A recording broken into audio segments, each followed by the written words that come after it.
Urs Gehrig. I'm from Swiss Federal Railways, SBB. I'm responsible there for the asset and maintenance management processes.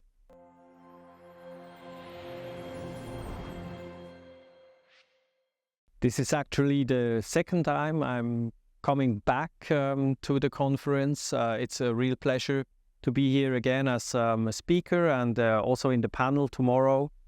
And I came back also because of the journey we did in between since the last time I was here.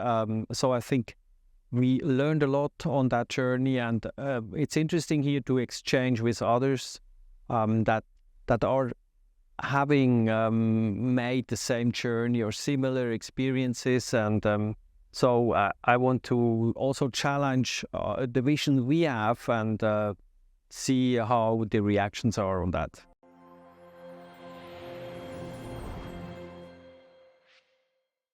I think what this conference makes special is it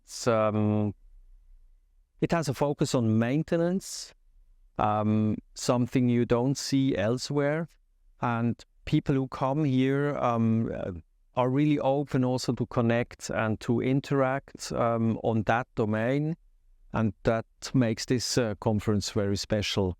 And for me, I take with me that I found some peers from other industries, but also from the rail domain, that are open to talk also about sharing, collaborating, and also about that fundamental aspect of that maintenance is managed on fail mode level.